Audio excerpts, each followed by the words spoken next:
شروع اللہ کے نام سے جو بڑا مہربان نہایت رحم کرنے والا ہے۔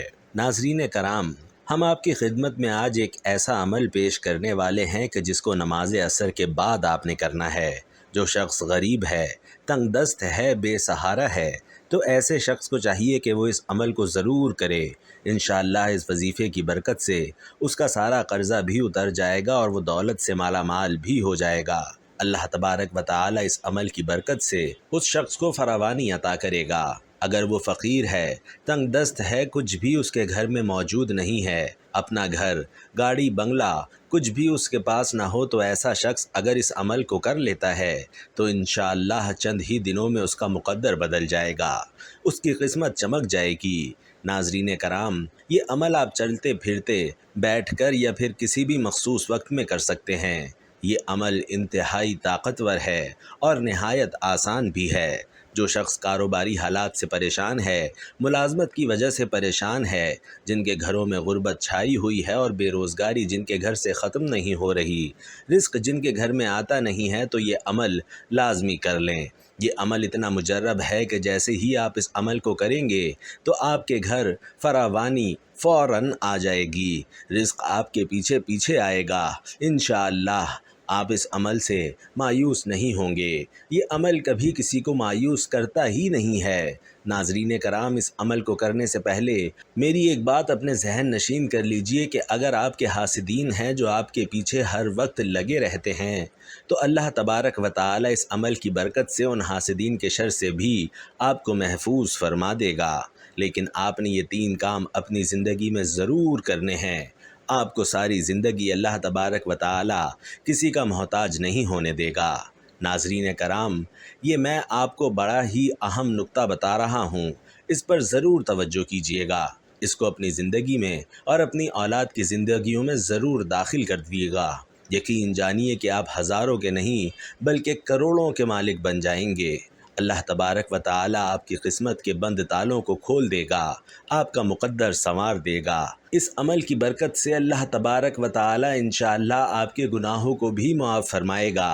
انسان پاکیزہ اور صاف ستھرا ہو جائے گا، اس کا عبادت میں دل لگنے لگے گا، گناہوں سے اسے نفرت ہو جائے گی۔ ناظرین کرام، اس عمل کے اتنے فائدے ہیں کہ آپ سوچ بھی نہیں سکتے۔ جتنے فائدے بھی اس عمل کے میں آپ کو بتاؤں گا اتنے ہی کم ہیں۔ ناظرین کرام، اس عمل کو جب آپ پہلے دن کریں گے تو آپ کو پہلے دن ہی اس عمل کی تاثیر ملے گی اور اللہ تبارک و تعالی کا آپ پر ایسا کرم ہوگا کہ آپ کو خود بھی معلوم نہیں ہوگا کہ کہاں کہاں سے رزق آ رہا ہے۔ ناظرین کرام، وظیفہ شروع کرنے سے پہلے میں آپ کو نماز عصر کی فضیلت سے آگاہ کرتا چلوں۔ نبی علیہ الصلاۃ والسلام نے فرمایا کہ جس کی نماز عصر چھوٹ گئی، گویا اس کا گھر اور مال سب لٹ گیا۔ یعنی عصر مبارک نماز کا فوت ہونا بربادی اعمال میں سے ہے۔ پیارے آقا صلی اللہ علیہ وآلہ وسلم نے یہ بھی ارشاد فرمایا کہ وہ شخص ہرگز جہنم میں نہیں جائے گا جو سورج نکلنے سے پہلے اور سورج ڈوبنے سے پہلے نماز پڑھے، یعنی جو فجر اور عصر کی نماز ادا کرے۔ حضرت جریر بن عبداللہ رضی اللہ تعالیٰ عنہ فرماتے ہیں کہ ہم لوگ نبی کریم صلی اللہ علیہ وآلہ وسلم کی خدمت اقدس میں حاضر تھے۔ آپ علیہ الصلاۃ والسلام نے 14ویں رات کے چاند کی طرف دیکھا اور پھر فرمایا، تم لوگ اپنے رب کو اس طرح دیکھو گے جیسے اس چاند کو دیکھ رہے ہو۔ اس چاند کو دیکھنے میں تم کو کسی بھی قسم کی تکلیف اور مشقت نہیں ہے، اس لیے اگر تم سے سورج کے طلوع ہونے سے پہلے یعنی فجر اور غروب سے پہلے یعنی عصر کی نمازوں کے پڑھنے میں کوتاہی نہ ہو سکے تو ایسا ضرور کیا کرو۔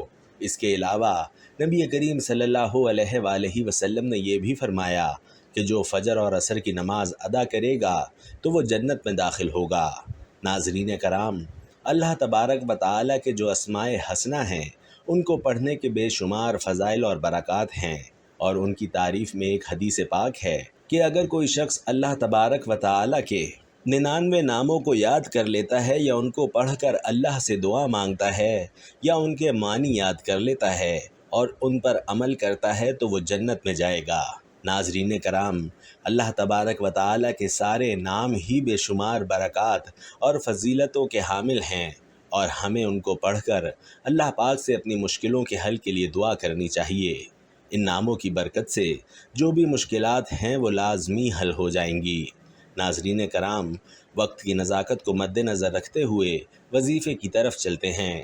جان لیجئے کہ یہ بابرکت اور رحمت والا وظیفہ آپ نے عصر کی نماز میں کرنا ہے۔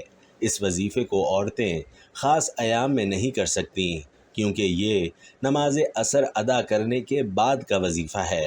آپ نے یہ وظیفہ باوضو ہو کر مصلی پر بیٹھ کر محمد الرسول اللہ صلی اللہ علیہ وآلہ وسلم کی ذات پر 11 مرتبہ درود شریف پڑھنا ہے۔ درود پاک پڑھنے کے بعد آپ نے اللہ کے یہ 2 نام یا اللہ یا رحمان کی 100 دانوں کی تسبیح کرنی ہے، اور یاد رہے کہ عصر کی نماز کے بعد آپ نے یہ ایک تسبیح کرنی ہے۔ انشاءاللہ اس سے آپ کے رزق میں خوب برکت ہوگی، جو بھی شر ہیں وہ آپ سے دور چلے جائیں گے اور خیر ہی خیر اور عافیت کا معاملہ ہوگا۔ اور اس کے بعد 3 دفعہ سورۃ الاخلاص پڑھنی ہے۔ حضرت انس رضی اللہ تعالی عنہ نبی کریم صلی اللہ علیہ وآلہ وسلم سے روایت فرماتے ہیں کہ جو شخص روزانہ 100 مرتبہ سورۃ الاخلاص پڑھے تو اس کے 50 سال کے گناہ اس کے نامہ اعمال سے مٹا دیے جاتے ہیں۔ البتہ اس پر اگر قرض ہو تو وہ معاف نہیں ہوتا جب تک کہ وہ ادا نہ کرے یا صاحب حق معاف نہ کر دے۔ ایک اور حدیث ہے کہ حضرت انس رضی اللہ تعالی عنہ نبی کریم صلی اللہ علیہ وآلہ وسلم سے روایت فرماتے ہیں کہ جو شخص سوتے وقت دائیں کروٹ پر لیٹ کر 100 مرتبہ سورۃ الاخلاص پڑھے تو قیامت کے دن اللہ تبارک و تعالی اس سے فرمائیں گے کہ اے میرے بندے، دائیں جانب سے جنت میں داخل ہو جا۔ یعنی آپ اس سے اندازہ لگا سکتے ہیں کہ یہ چھوٹا سا کام، یہ چھوٹا سا عمل ہے، مگر اس کی فضیلت اور اجر بہت زیادہ ہے۔ ناظرین کرام، ایک آدمی کو سورۃ الاخلاص سے بہت محبت تھی، اور اس محبت کی وجہ سے وہ اس سورت کو ہر نماز کی قرأت کے اختتام پر پڑھتا تھا۔ اللہ تبارک و تعالی نے اس کی اس سورت سے محبت کی وجہ سے اسے جنت میں داخل کر دیا۔ ایک اور حدیث میں آیا ہے کہ رسول علیہ الصلاۃ والسلام نے اس صحابی کے متعلق جو امام بھی تھے اور ہر نماز میں سورۃ الاخلاص ضرور پڑھا کرتے تھے، اور جب ان سے اس کا سبب دریافت کیا گیا تو انہوں نے کہا کہ حضور مجھے اس سورت سے بے حد محبت ہے۔ تو آپ صلی اللہ علیہ وآلہ وسلم نے فرمایا کہ اس شخص کو خبر دے دو کہ بے شک اللہ تعالی بھی اس شخص سے محبت کرتے ہیں۔ سبحان اللہ۔ ناظرین کرام، اس کے علاوہ سورۃ الاخلاص کے بے حد فوائد ہیں، جن میں سے ایک یہ ہے کہ اللہ تبارک و تعالی اس سورہ مبارکہ کو پڑھنے والے پر غضب کے 300 دروازے بند کر دے گا، مثال کے طور پر دشمنی، قرضہ اور فتنہ وغیرہ۔ اور اس کا دوسرا فائدہ یہ ہے کہ 100 رحمت کے دروازے اس پر کھول دے گا، اور تیسرا فائدہ یہ ہے کہ 30 دروازے رزق کے اس پر کھول دے گا اور اسے غیب سے رزق دے گا، اور 14 فائدہ یہ ہے کہ اللہ پاک اپنے علم سے اسے علم دے گا، اور 5واں فائدہ یہ ہے کہ 36 مرتبہ قرآن پاک کا ثواب ملے گا۔ 6واں فائدہ یہ ہے کہ 50 سال کے گناہ اس کے معاف کر دیے جائیں گے۔ 7واں فائدہ یہ ہے کہ اللہ پاک جنت میں اسے 20 گھر دے گا۔ ناظرین کرام، یہ وظیفہ جو ہے اس کو خاص عصر کے بعد تاکید کی گئی ہے، اور اس کے لیے عصر کی نماز پڑھنا بے حد ضروری ہے۔ اگر آپ عصر کی نماز پڑھے بغیر اس وظیفے کو کریں گے تو یقین جانیے کہ یہ وظیفہ کارآمد ثابت نہیں ہوگا۔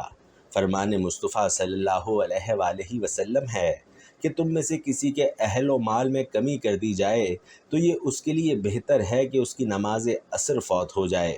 اس کے علاوہ جس کی نماز عصر جاتی رہی اس کا اتنا بڑا نقصان ہو گیا کہ گویا اس کے خاندان اور مال سب تباہ ہو گئے۔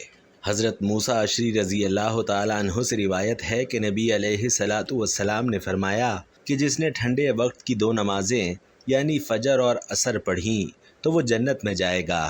ناظرین کرام، اس کے علاوہ آپ صلی اللہ علیہ وآلہ وسلم نے یہ بھی فرمایا کہ عصر کا وقت قبولیت کا وقت ہوتا ہے، یعنی اس وقت میں اللہ تبارک و تعالی سے جو بھی مانگا جائے وہ فوراً عطا کر دیا جاتا ہے۔ اللہ تبارک و تعالی سے دعا ہے کہ نیکی کی بات کو سننے، سمجھنے اور اس پر عمل کرنے کی مجھے اور آپ کو توفیق عطا فرمائے۔ آمین یا رب العالمین۔ اگر آپ کو آج کی میری یہ معلوماتی ویڈیو پسند آئی ہو تو اسے لائک اور ثواب کی نیت سے دوسروں کے ساتھ شیئر کرنا مت بھولیے گا۔ اور ایسی دینی معلوماتی اور اصلاحی ویڈیوز آپ کو ملتی رہیں، اس کے لیے ہمارا چینل بھی ضرور سبسکرائب کر دیجئے گا۔ جزاک اللہ۔